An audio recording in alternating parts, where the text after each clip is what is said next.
Hi, everyone. Thanks for joining Search Sessions today. It's our goal here at Boostability to help small businesses succeed online, and we created this show to help you succeed in your business with actionable strategies in digital marketing and beyond. And Search Sessions features industry experts and thought leaders to provide business advice and guidance during these times now and into the future that you can apply to your business. And this week, we have a fantastic show from Clayton Hunter with Google Customer Solutions to talk about how to get more with Google Ads and best reach your target audience. So thank you, Clayton, so much for being with us today. Yeah, absolutely, Christine. I'm excited. Yeah, so I'm Christine Pratt. I'm our Director of Content here at Boostability and your host for today's show. So we're going to get started with the agenda and go over a couple of housekeeping items, and then we'll get into the talk here in just a minute. So first, I'll start out with some introductions into Google Ads and to Boostability and Clayton, and then we will talk. He'll get into more of the importance of conversion tracking and how machine learning helps your campaign management. And then guess what? It is time to start thinking about the holidays. So we're going to get into how to take the next steps and win for the holidays, and then some Google Ads best practices as well. And then, as always, we have your actionable SEO strategies from Boostability. Our experts, Mike and Colton, are here, and they will talk about how to merge a paid and organic strategy. And then as we wrap it up, we'll kind of come in with your questions. You can submit those throughout this chat if you have any. There's two features. It's the Q&A feature here through Zoom, or you can also submit through the webinar chat. We will be monitoring both of those, so feel free to submit there. And then we do always get this question. This talk will be posted later this afternoon onto our YouTube channel, so make sure to tune in if you missed some of that. So Boostability, we are the global leader in small business and partner-focused white label SEO. We offer affordable SEO specifically designed to meet the needs of small to medium-sized businesses. And our proprietary technology platform, Launchpad, it tracks over 2.3 million keyword rankings every month. So we're making SEO decisions for our clients based on these millions of bits of information. And not only that, we serve customers and partners around the world. We're now in 17 countries, servicing in 9 languages and continuing to expand. For our customers, we get 86% of them on the first page of Google within 6 months, and we got 69,000 keywords on page 1 in just 2019. And Boostability is dedicated to helping the small business succeed online. In fact, that's our mission statement. So we're happy to have you all here. So hopefully you can take some key insights from this.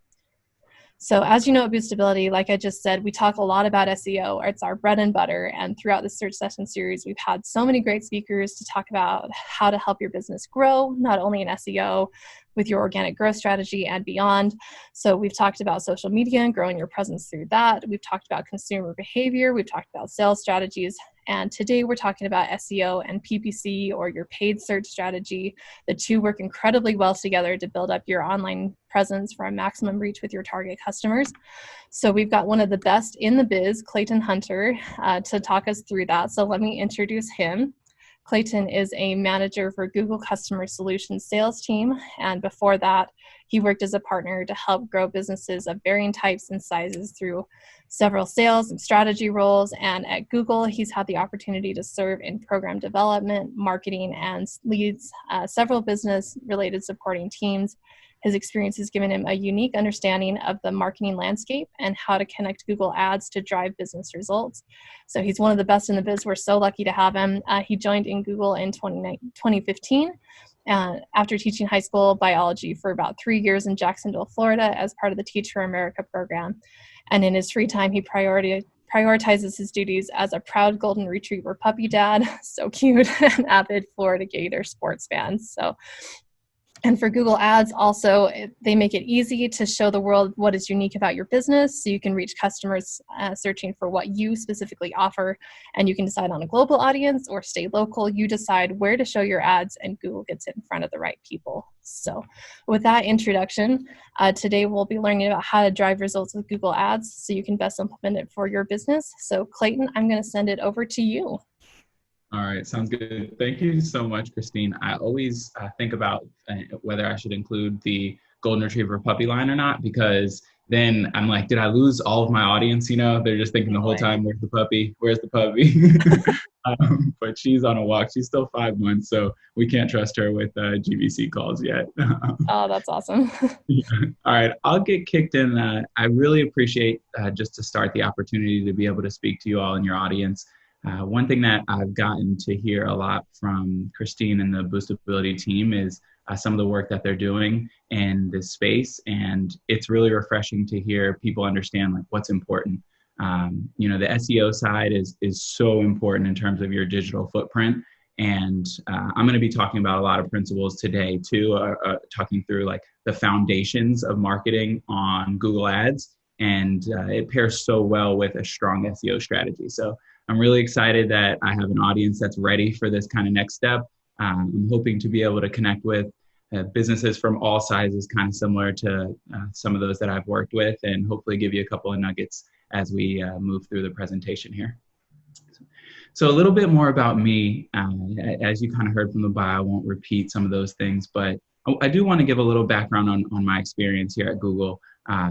I've had an opportunity over the last 5 years to really impact a lot of businesses and learn a ton from a lot of businesses.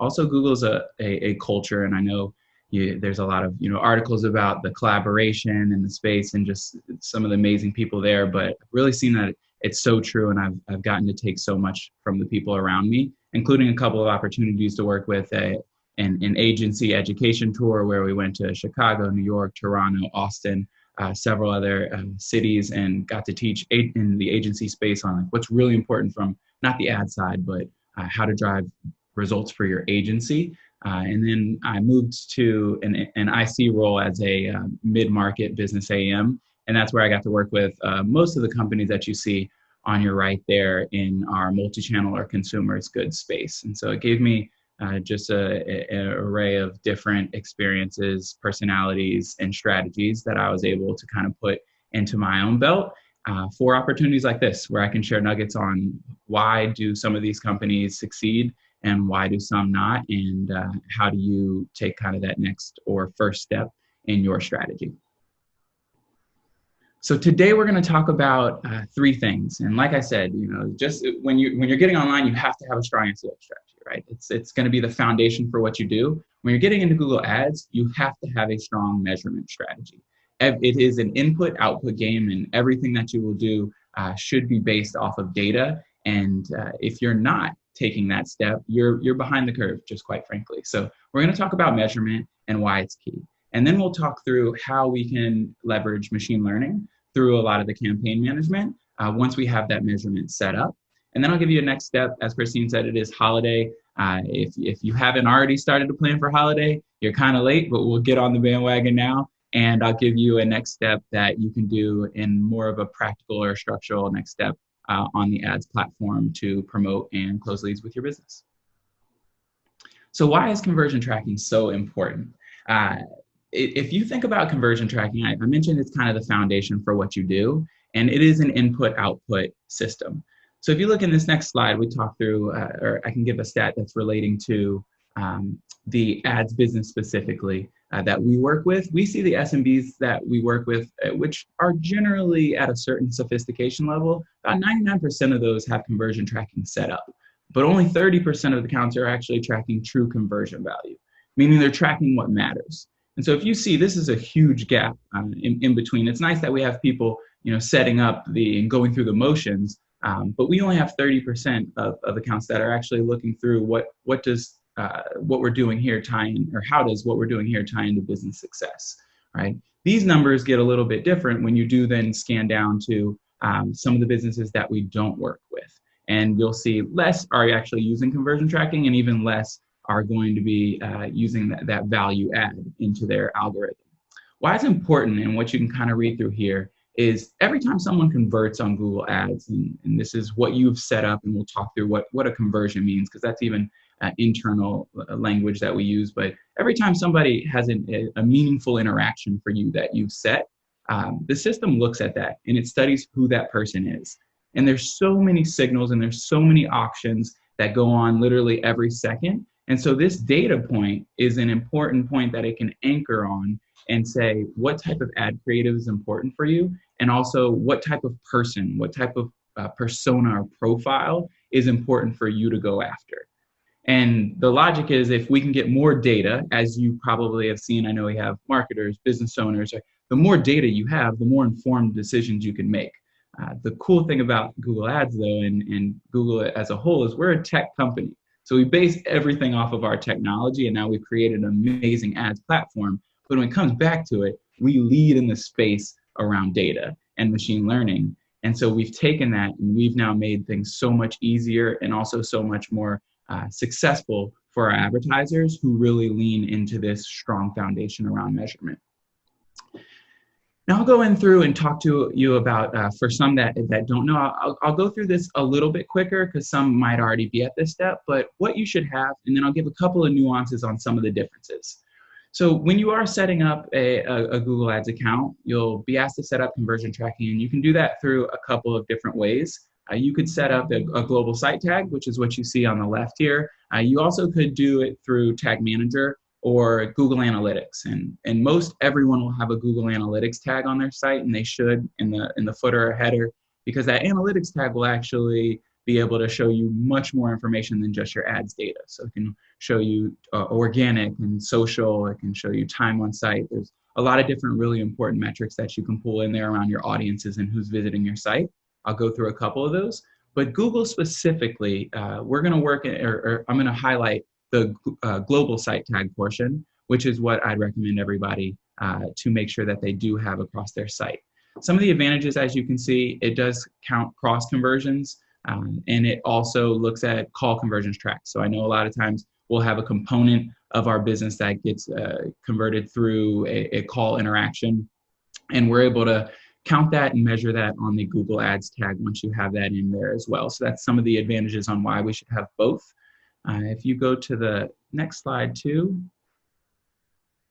you can look at one, just a kind of a warning when you are setting up this tag is going to be double check. I know sometimes we might change up a website, or we might have different structure, things that come along during the year. You always want to, if you add a page or if you change anything, you do want to just double check that your tag's working. And sometimes people just look at the tag. I would actually look at and compare multiple sources of data. So look at your internal CRM data and look at what you have on paper in terms of revenue month by month. Is that correlating from what you see? And these are some examples from what we see from common SMBs that we work with in terms of the types of conversions. So if you're thinking, what do I need to be tracking? These are some of the most common. And I generally, and what we work with at Google are two marketing objectives that are going to be generally top of mind, which is going to be drive online sales and then also drive leads. And so you'll see that on this next one, an example for specifically, what would that kind of micro to macro conversion setup look for online sales? So you can see, you could look at pages visited, or as I mentioned, time on site. If you have some type of promotion or maybe a brochure that you want people to look into, you can look at those downloads and be able to see some of those micro conversions. But we know that's not what pays the bills. That's not what keeps the lights on. So we need to make sure that we are also tracking what is actually going to be a transaction, how much revenue that's going to bring in. Similar to the lead generation space, if you're driving leads, you can look at page visited or time on site again, but we probably are going to be more focused on that end offline conversion, which you can import in, or some type of hard conversion from a form submission or a qualified lead.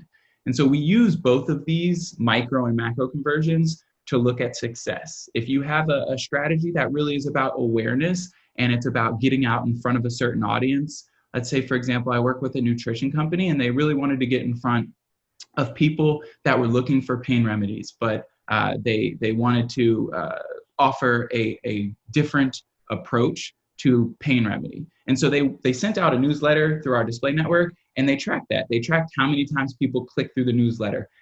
In the conversion was 3 interactions. So they saw that was a meaningful interaction for our awareness campaign. They wouldn't judge, though, their same purchases campaign for their actual supplement with a newsletter sign up or an interaction. They would judge that with the actual conversion action. And you want to make sure you have that balance, because again, the more data you can get in, the better results you'll see on Google Ads. And specifically in terms of the conversion tracking and making it as smart as possible, there's setting up your conversions and your tags. And then there's going to be, how do you actually attribute those conversions? And this is a mistake that honestly Google put on itself way back when we only had one attribution model. And for all the vets out there, the OGs that have been on Google Ads for a little bit, you do know it used to always be last click. And this is how we kind of always thought of online or e-commerce marketing, in terms of what's the last interaction that brings me in, and I'm going to count that as a conversion. But what we saw, and what all marketers know, is it's not the last interaction, right? It's not the last commercial that they saw, or it's not the last flyer they got, or driving by that last billboard. It's an accumulation of what they're going to see through their time as a potential customer, and as they're navigating that journey. And so Google updated its attribution models to look at some that will give credit to both first, middle, and last interactions. I highly recommend the two that are on the inside, the time decay or the position based. Those give proper credit to both first and last interactions, and they put a little bit more emphasis on those. There's also one called data driven, and behind the theme of kind of machine learning, the data driven actually looks at an A/B test essentially for every conversion path, and it will attribute the most impactful interactions to have more of that conversion value. So if you do have that option available, I would go with the data driven. But if not yet, because there's some restrictions around volume that you need there for it to be a viable option, the position based and time decay are both great options for attribution modeling. And then specifics on when you do get the conversion set up. So you'll see in conversion actions, you want to pick your specific type, and then you'll actually go through avoid the other is actually what we should say here. And then you'll go through a specific type of assignment you'll see on the next slide. And we'll go through these kind of quick. And so you can pick a specific assignment where you can, again, put a value add if you can. And then for the next one, you'll see that you can assign a conversion window. So let's say that if you're potentially a SOC company and your conversion or your customer journey is 7 days or less generally, a 30-day window might be just fine to be able to count that data.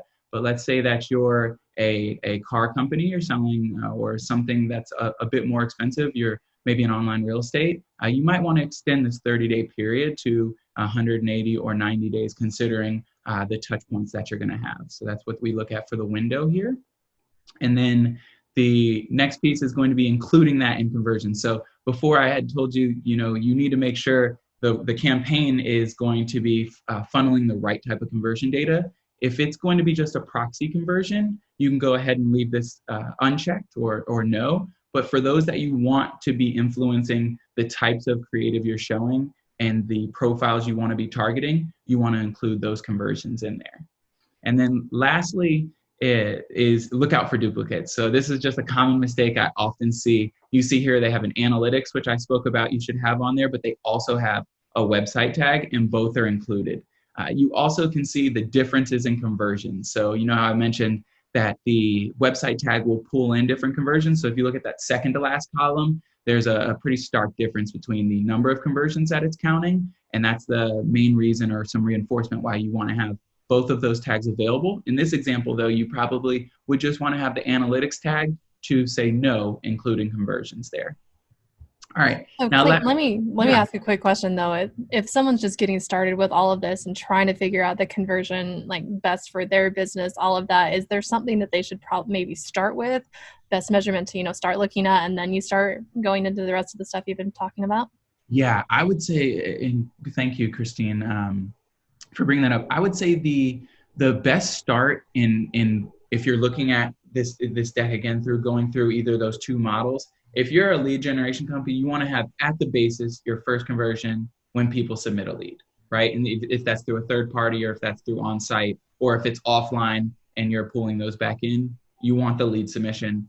If you're an e-commerce company, you want the transaction. Those are your first two that are going to start with, and then you can start to build on some of these other actions. Awesome. Thanks. Yeah, absolutely. Now, one last kind of like an advanced next step, and this is something that's newer into the system, is going to be selective optimization. So we know, to the point I was just speaking through, not all conversions are created equal, and there's going to be different conversions for different actions. What you want to make sure is if you do have campaigns that should only be looking at a certain conversion type, you can now do that, and this is relatively new. So if you are looking through a specific campaign, and I'll show you on the next slide that kind of briefly describes it, but then the following slide will show you where you can go to do it, but you can just get much better control and much more visibility. Instead of having a campaign that's flooded with conversions, it'll only focus on that particular type of conversion action that you're looking for. So if you are interested in getting a little bit more tailor-made per campaign, that's kind of like a next level step that you can look to do, set up specific conversions and channel those into specific marketing campaigns. All right, that is going to be the conversion type. I'm going to give a couple just examples on the analytics side of why data can be so important, and some things. This is honestly outside of ads. What's made me, I would say, such a strong partner in my role is I have become kind of a data nerd. And I love to back what I'm doing and the recommendations I give. It just gives me so much confidence to back it in what we have. And so all of you have the opportunity to have analytics on site and then go through and get all in the weeds on the analytics side. So if you have anybody that likes to get in the weeds on this, you can definitely send them their way, or just start to chip away at some of these tags or some of these clippings that I'll show you here that you can look into. So the first is a demographics page where you can actually see the demographics data. And this is of all clients that are coming, or all page visitors that are coming to your site, not just through ads. And one thing though that you could highlight here is, for example, the 25 to 34-year-old demographic. You can see, if you look at that last section for conversion rate, yeah, they're driving a lot of our revenue, but the conversion rate is one of the lowest there. And specifically, I guess the 35 to 44 is a little bit lower, less revenue too. So that might be something, how am I messaging that audience? Or how can I target that audience a little bit more effectively? All right, so that's the demographic data. On the next one, you'll see an example of interests, which is a next level. So Google has all of this data that we look at in terms of how to put people into different groups or buckets or interests or in market segments, meaning they're interested in something. And we're looking at the activity that you have on website, things you visit, things you watch, and we can create these personas or affinity groups, right? And so you can see the personas for yours. This has been so valuable for companies that I've worked with that think they know their exact clientele, and then we come in here and they might see a technology or technophiles, and they'll say, where is that audience coming from? And it creates a conversation of, you know, who is this person? Should we go after them? Or maybe are we on the wrong channels? So it kind of creates a good conversation, but gives you a lot more insight into who's coming and who you can target. New versus returning is another section that you can just see the importance of returning users here. So generally what you'll see is in this segment, 20% of their users are driving 45% of their revenue, and the importance that it is of re-engaging with some of your customers.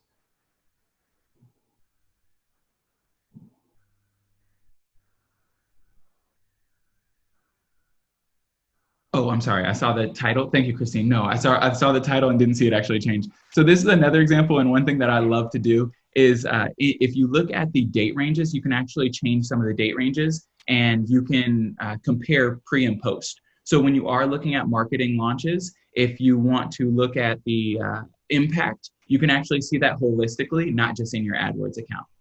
Sorry about the delay there. It's all good. And then lastly, there's going to be the Search Console piece that is kind of a nuance where you can, one specifically on the SEO side, a lot of people don't know what the Search Console is, but it's more so away from SEM and more on who's coming to your site and how they interact. It's a free service offered by Google that helps you monitor, maintain, and troubleshoot your site's presence in Google search results. So it's great for discovering branded and non-branded targeting options. Here I had to black out the top search query was the actual client name, but you can see if I was this client, I could go in and see who and what are people typing in. And so that can give me an influence what I want to do both on Google Ads, maybe from a product standpoint. Maybe if I was this client, I would say we have a lot more interest than I thought in the spiked tea section, right? And so that's something that I want to promote more and maybe can sell more. And so you can hook up your Search Console and also use it to inform some of the decisions that you make.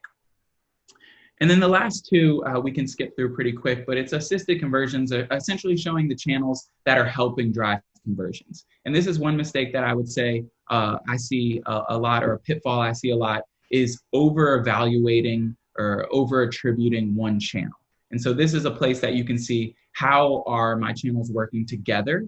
And for example, how is the display campaign driving conversions compared to the social channel that I have going, which are two kind of comparable strategies that you have there.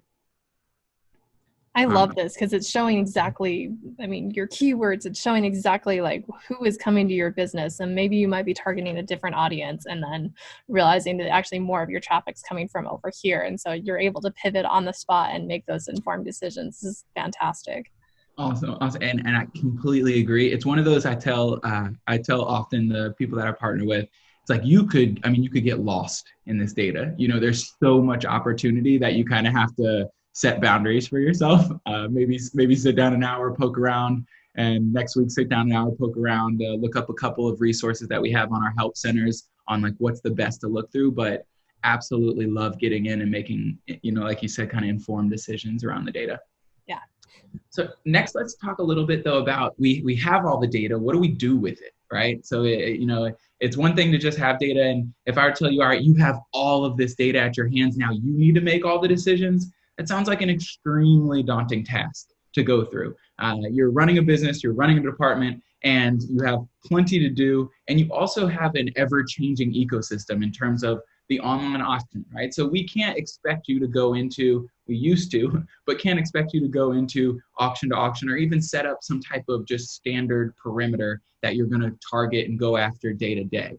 What we've really amped up on is our ability to use data, give you an option to say what's important to your business, and then also incorporate that into your strategy. And so we're in this like new age of assistance where machine learning is being incorporated into our day-to-day. And I'm going to go in and talk through a little bit more about how do we utilize that, where do we start, and how do we focus in on kind of the moments that matter the most in our advertising.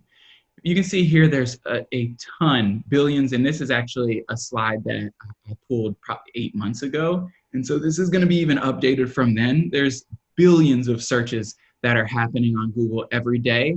And those types of those types of searches are changing day to day to day. I've seen the trends for specific businesses even change within a year. And so we always have this fluidity of who's typing and what are they typing and how can we connect with our audience. And for our longtime marketers, this slide I think really resonates because we always used to think of the customer journey as, all right, I'm going to interact, make them aware of a company, and then I'm going to get them to consider the company, and then I'm going to get them to act on said objective that we have, right? And for a long time, we thought of it as this kind of linear path. And in Google too, we would set up these linear structures. And what we've realized is the consumer journey is so much more different than that. And I have here a 2D model, but I would even say there's another element where they're going back and they're going forward and they're going down. And so there's so many different touch points that the consumers have when they are trying to potentially figure out what they would like, or not even what they would like, but come along and find some information on things that they didn't know that they were interested in. So you have a lot of these different touch points. Let's take a look at a specific example that can kind of bring this to life a little bit. So when you're talking about the user journey, they're all incredibly different, as I said. If you were to look at a single query, let's say someone looking to book a hotel. One instance we have is Eric. He's working to plan a retreat for his company. So maybe they've hit their sales target goals for the year. This is probably, this is a pre-pandemic as well. They've hit their sales goals and they're trying to go on a retreat. So he's looking for free Wi-Fi, conference rooms, and group discounts so they don't go over budget. That's what Eric's looking for in his search.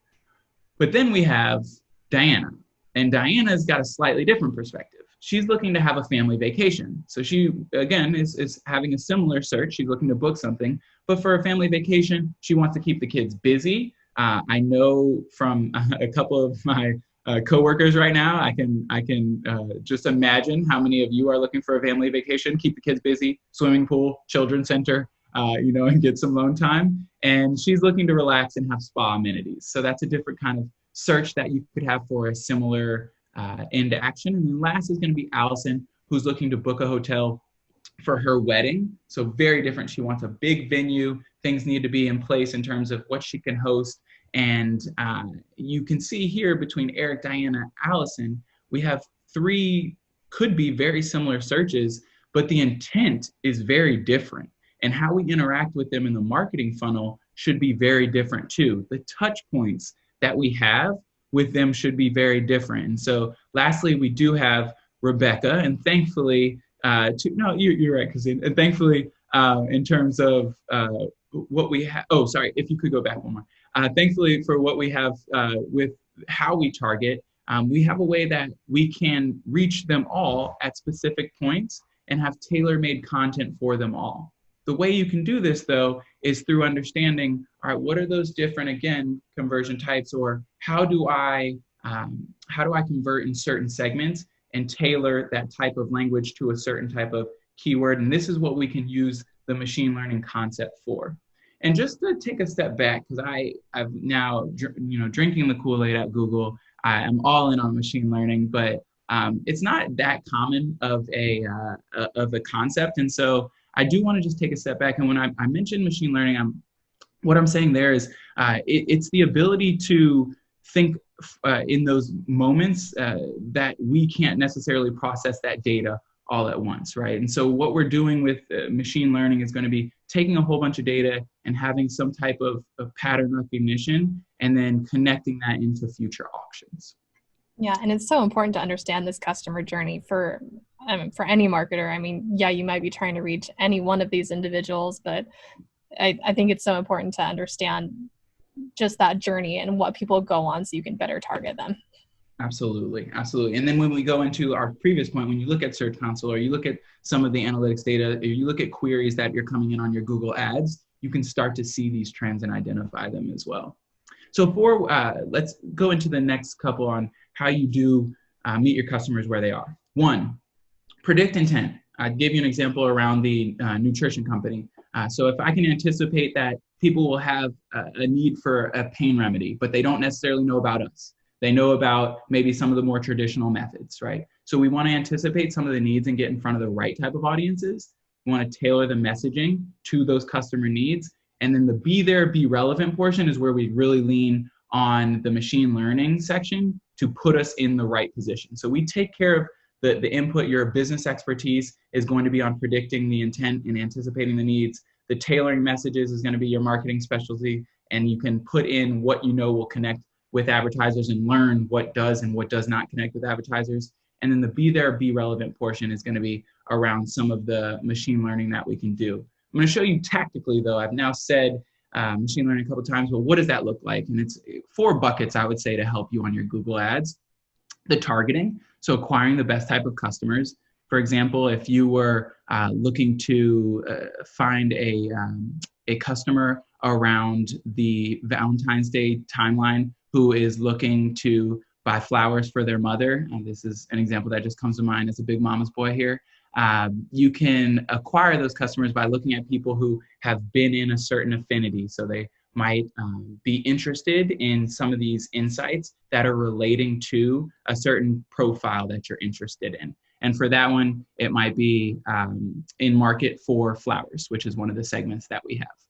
The creative is going to be one thing that you can balance, and you can have different creative that you input, and the system will look to uplift the one that gives you the best results. And you have some proxy measurements proxy numbers that you can get to see and evaluate what is that best result. And then the bidding, I would say, is probably the most important one, and one that we need to trust fully and is a little bit newer, but we want to give the AdWords platform an opportunity to say, I, as a business owner, know my profitability mark is at a 3-to-1 ROAS. I need to make $3 for every $1 that I'm putting into this system. Go out and get that and bid to the right types of customers that are going to give me that return. Lastly, attribution, I did speak to a bit, but that is a huge component of how we're using AI in this data portion in the Google Ads.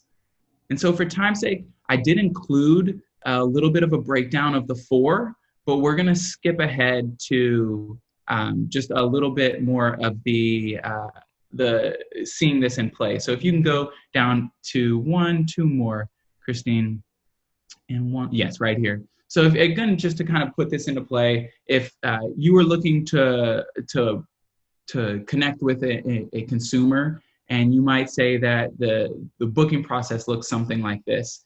And so you have Sunday, they will start looking at a purchase path, and the first click might be initiated in that purchasing path on this Sunday AM, all right? And then the next one, the last one is on Friday, where they actually have reserved their hotel, but they also, you can see, had these 2 clicks, bed and breakfast, and then they also had viewed a hotel display ad in the middle. They had these 2 interactions. And so what the bidding portion, just to kind of anchor that in, will say, in an auction, I need to not just focus on Friday AM, which might seem like the right idea.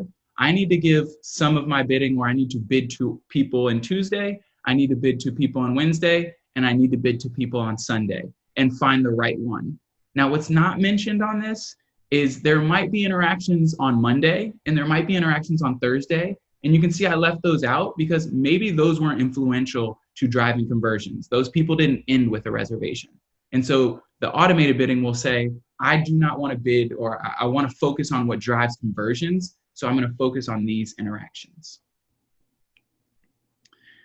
All right, and we can skip through the attribution piece and go to the recap. Yeah, so ultimately, if you're thinking about today's user behavior, it's constantly changing, and business performance relies on companies being able to predict what customers might need at every stage of the purchase journey.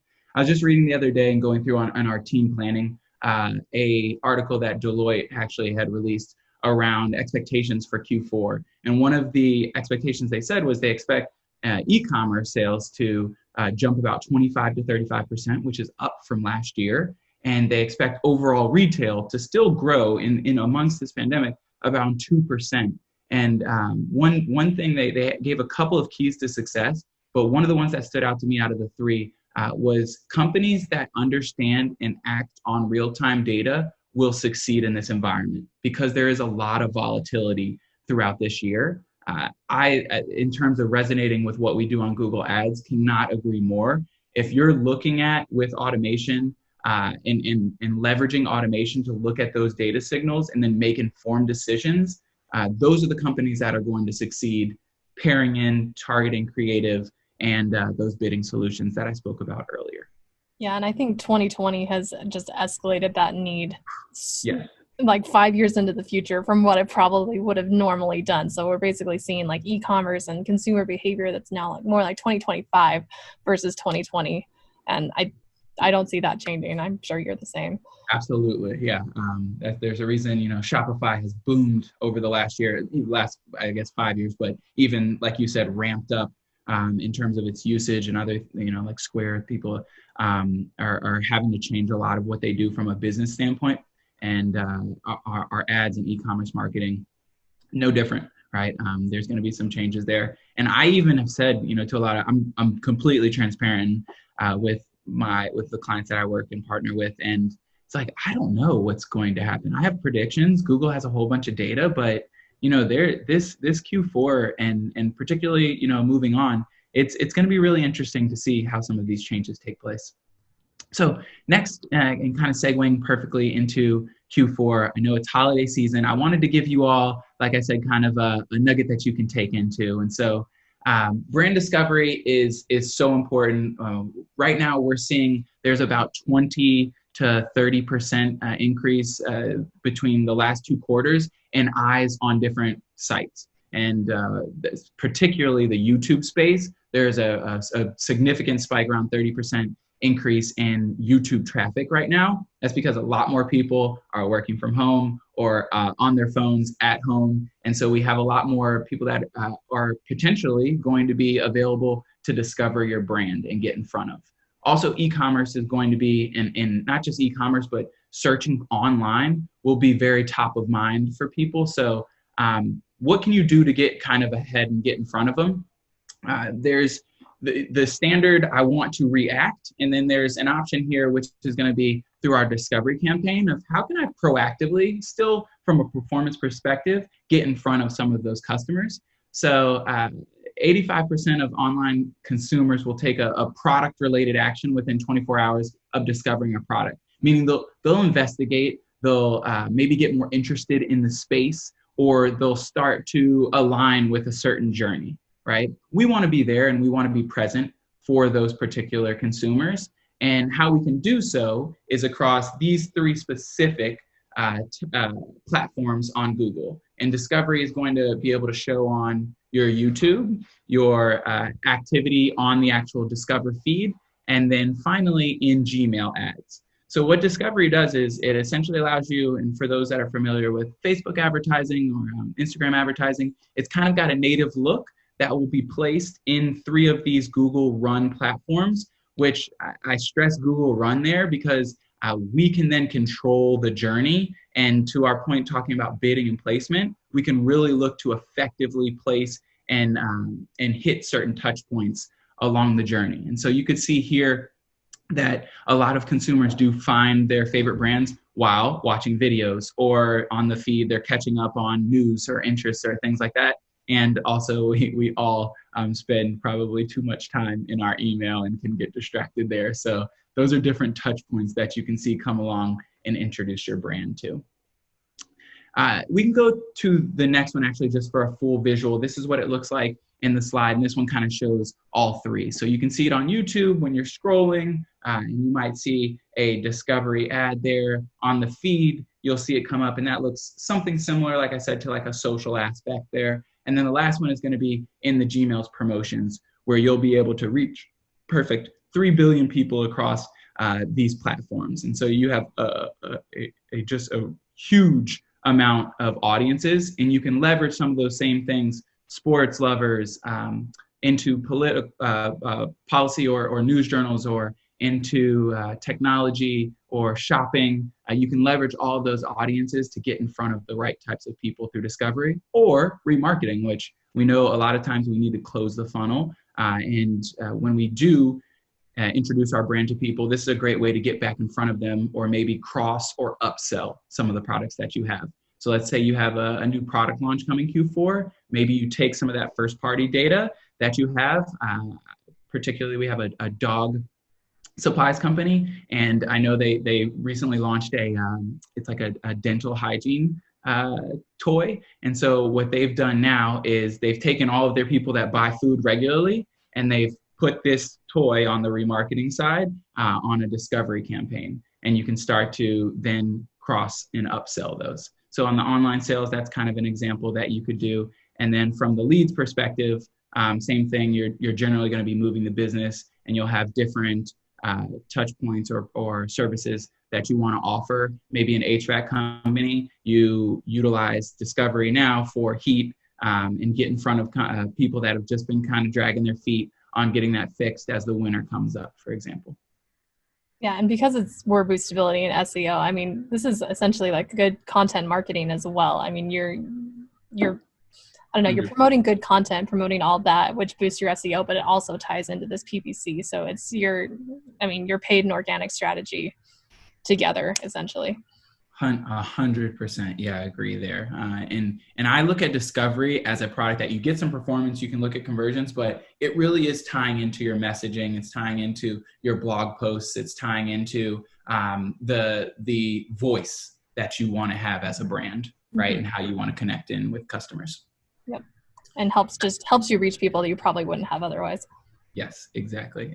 And so if you are looking to kind of take this next step, I always recommend if you are utilizing anything on social, you can take that creative and you can actually just build that creative into the discovery campaign. And then I've linked some best practices here too, that you can see just best practices for building out what that creative is looking like. If you look at this slide here, it's going to show just kind of how you can connect again. And this is something that I work with, and we have like brand summits that we'll go through, and we'll just spend a day though on what are the actual pain points, how can I connect with that, and then like what is the actual image that I want to show. And so this is a couple of areas that you can put in your discovery where it will filter different images, like I said, and show those at different points. You can kind of include that whole spectrum in the different type of creative that you show.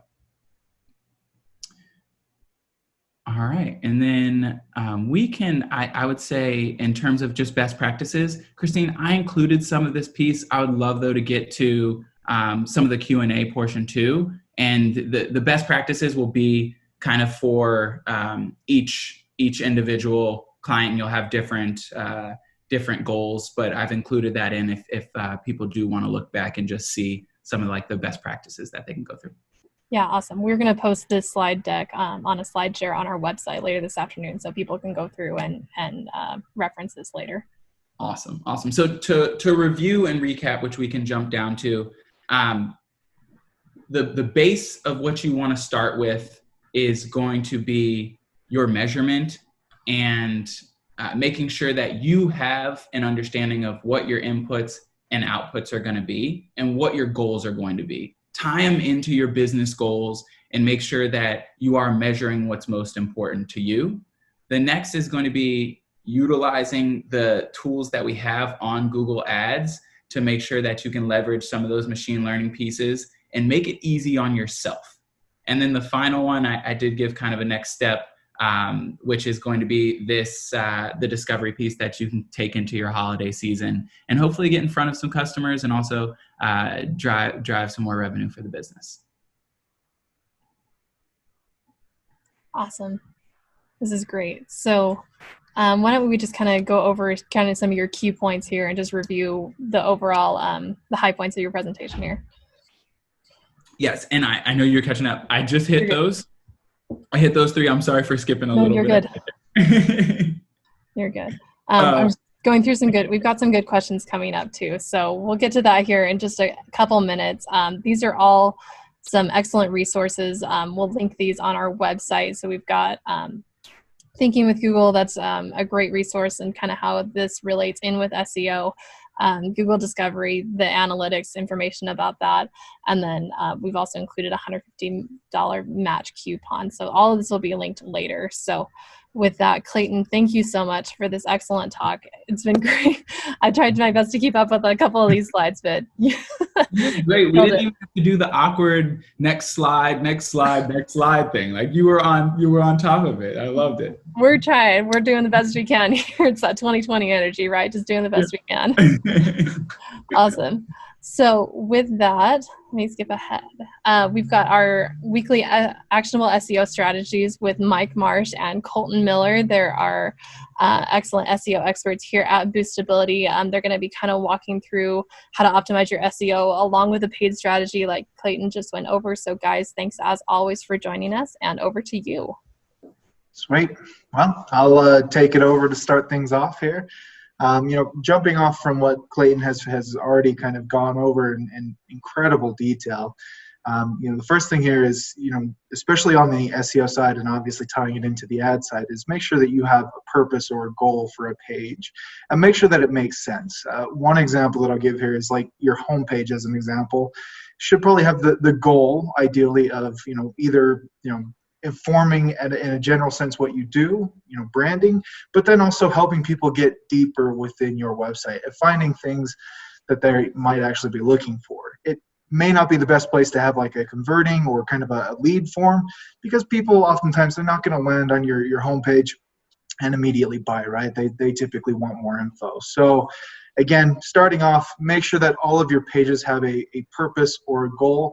And if you're not sure, it's totally fine to kind of add one in there, see if it's working. And if it's not, make some modification on the back end, right? Try a different goal, maybe switch it out, or maybe even just kind of rework it, right? If something's not working, don't try to force something into it. Maybe it's just time to pivot and go somewhere else.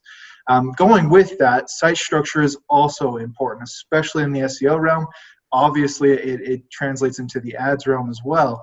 But specifically for your website and kind of within that structure kind of realm, ideally you want to have something that makes sense and makes sense to a user that may not be familiar with you or even your industry. So one example I'll give here, one kind of tip is different tools like userreview.com. There's also usertesting.com. There's a few others. Basically, you can hire, depending on what your budget is, hire a few people to go through your site. You give them a goal, and ideally they hopefully get through your navigation just fine. But if they can't, they can give you some feedback about what's okay, what's not working, and from there you can kind of modify your site structure. At the end of the day, site structure is key for Google, obviously, in crawling, but it's also key for just your user getting through your site and either having a good experience with you or having a bad experience. So on the SEO side, it's key, and on the ad side, you don't want somebody hitting your page and getting lost and then never going there, and obviously leaving with a bad taste in their mouth, right? Could I add something there real quick?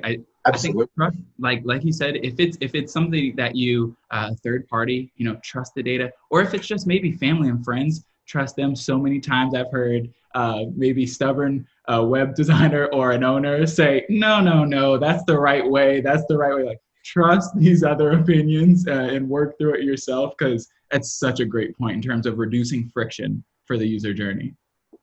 Yeah, I mean, one that I'll just put out there, one easy one that most everybody has access to, ask a parent to do this for you, or even a grandparent, because honestly, if your grandparent can't get through it, maybe your parent can, but if they can't get through it, there's a real good chance you probably just have to kind of re-looking at, again, how people are actually getting through it. So anyways, so that's site structure kind of in a nutshell there. Obviously, company details is also important. Specifically, what we're trying to hit on here is just making sure that you are tying kind of your people, the people that are actually doing the work, tying those into your website. If you have an About Us page, you should be talking about who you are, why you started the business, how long ago it has been. To go to that same end, you should also be highlighting your employees. If you have people going out and servicing people in their homes, make sure that you're tying that into your website. So that way people can start connecting a face to a brand. And again, it just kind of develops more trust within users. This is not necessarily a content play as much as it is just trying to show that you're a human, that you're out there, that you actually care about what you do, and that you take pride with the people that you work with, you yourself, and obviously tying that all back to your business and your name. Another one, a big one here is blogs. So, this is one that I think everybody is kind of keen on. I should be doing blogging, but just some specific tips here is you should be teaching something. You shouldn't just have general information pages that are just kind of out there and they're kind of blah. Ideally, you should be answering something. In some cases, that could be teaching somebody either how to do something or teaching somebody how something actually works. Especially within your industry, if it's technical or more complex, those are fantastic ways to create content. Another one is answering hard questions. It could be something that is maybe something kind of icky. Maybe it's something that you don't necessarily care to tackle, but it's totally great to tackle that in a blog. And sometimes answering these hard questions are some of the best content for SEO purposes. And at the end of the day, it might be something that really helps out your conversion path on the ad side.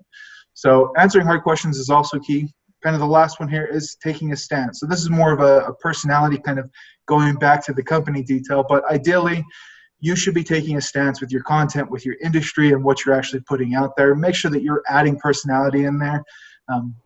Kind of one saying that I like is, having a bunch of people like you is not as great as having a few people love you and maybe a few people hate you, because it's those people that love you that are going to really help drive the spread and the promotion of your brand. And it's going to be those people that hate you that are going to help kind of keep you in check and help you develop your brand and kind of reputation there. If you have a lot of people that just like what you do, there's a real good chance that you're just going to kind of be the meh, and then they're not going to share you. They're not going to be really proud of you, right? They're just going to say, it's fine. It was good, but there's not really any more oomph to it. So again, take a stance. If it's a little bit provocative, make sure that you're putting that in the best light. But again, put it in your own way. Put your own spin on it, right? Make sure you're owning your kind of stance when it comes to either key things within your industry or just putting a stance out there as far as how you maybe like to phrase or talk about things, right? And then the last one, which is, crossing over into SEO and maps and ads as well, is just brand consistency. If you have your name formatted a certain way, make sure that that's consistent across all of your pages internally. Make sure you're using that for your external marketing as well. If you have a specific phone number that you like to use, let's say for your customer service and one for your sales, make sure that that's pretty cut and clear and, again, consistent through all the ways. You don't want to, obviously have that kind of crosswire if you're putting ads out there, but you also don't want that confusion if somebody is calling in because they're really irritated. Maybe they're trying to talk about an issue, and if they get your salespeople, that just starts kind of an immediate fire, right? You don't want that. So make sure that your brand consistency is on point. Again, make sure that's just kind of your digital footprint in general, website, your GMB or local profiles, external from that, and then obviously your ad space as well.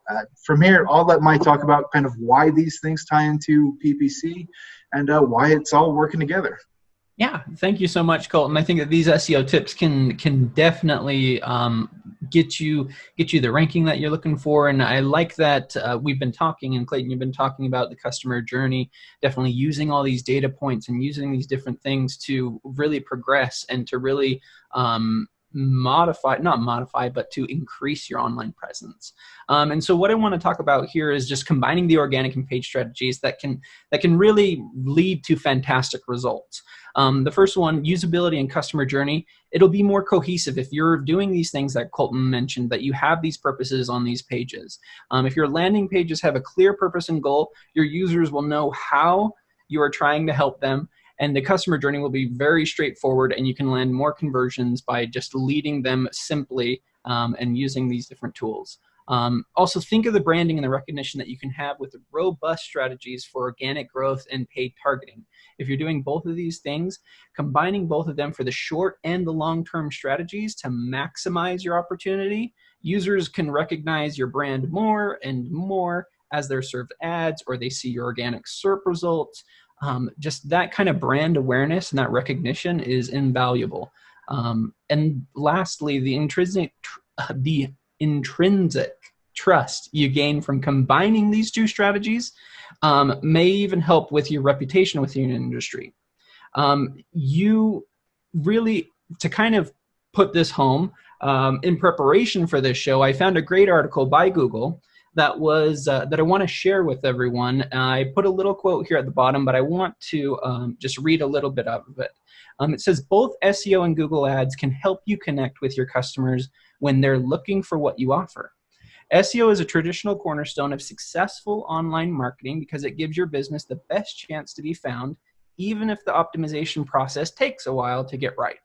Google Ads lets you reach customers more immediately, no matter how large or small your business is, and also lets you customize your campaign on the fly, like we've talked about with the data and with the discovery.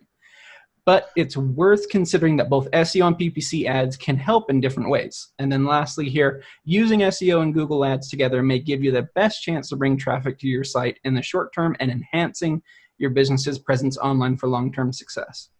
And that's really the point that we wanted to push home, is just combining them, working with both these short-term and these long-term successes to bring the leads in, to build that reputation, to really to do all these things is really the goal that we have here today. Thanks so much for being with us today. We hope you're able to think of something that you can do for your business and to leverage your online presence. But yeah, that's what we have here. I love that, Mike, because hand in hand, I mean, SEO, like we said, it works with the long term. Google Ads and a paid strategy works in the short term, but there's definitely benefits to both and reaching your audience. So I love that. Thank you so much, you guys, for going over that part of it. And now we're going to jump into some questions. We have a ton. I don't think we're going to get to all of them, but I'm going to go through as many as possible. And Clayton, 99% of these are going to be directed at you. So I'm just going to warn you right now. But a few of them are on the same line. So I'm just going to do one housekeeping, one at the top. And yes, this presentation will be available later this afternoon. We'll put it up on boostability.com/search-sessions. It'll also be on our YouTube page. And then in the coming days, we'll get this up on a slide share, and our resources will be updated as well. So you can all check in later if there's some stuff that you wanted to go over again.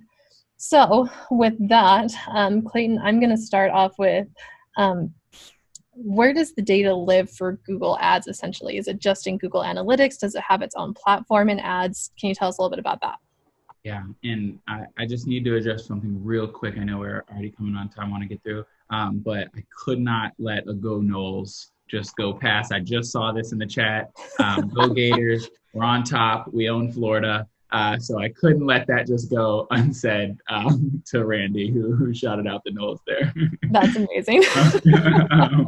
Hey, and we got college football this year, so that's all that matters, right? We're seeing it. Absolutely. So that's a great question, though. So where does the data live? Two main places. So there's going to be in the ads form. So let's say, and I can actually give an example because I saw a question kind of come up maybe about an example. So let's say you're looking to have appointments booked, right? Let's say you are let's say you're a masseuse parlor, something like that, or is it parlor, masseuse? Yeah, sure, that one. Parlor, yeah. So if you're looking to have appointments booked, you'll have some type of booking on site, right? Where you can click through and then they'll get a confirmation page. It'll say, thank you, you're set for Thursday. Or maybe they'll call in and we can track that as a conversion as well. But you'll have that data that lives on the ad side.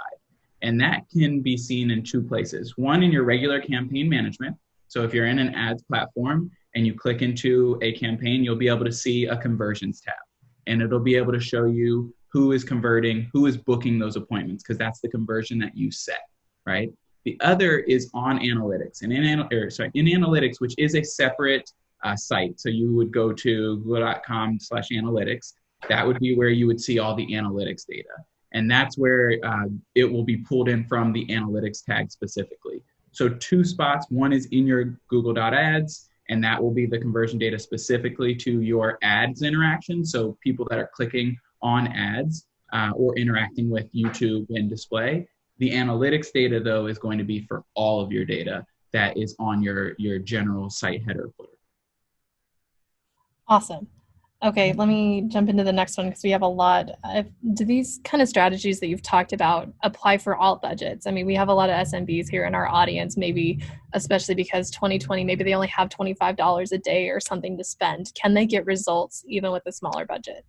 Absolutely. And I think it's the most important part about that is when I say make sure that you're telling Google in terms of some of the signals around bidding and budget and targeting what makes sense for your business. If you have $25 and let's say the cost per acquisition that you're looking for is maybe $300, that might be a tougher play in terms of having the budget to be able to go after those specific users. But if you do have a cost per acquisition or you have a specific audience that you can get in front of and know you can target, Google Ads works for all. When I first started 5 years ago, because our team has grown so much, a majority of the clients that I worked with were clients that had budgets of 50 and below. And so it really can work for all. It's about, though, you making informed decisions to get in front of the right type of people.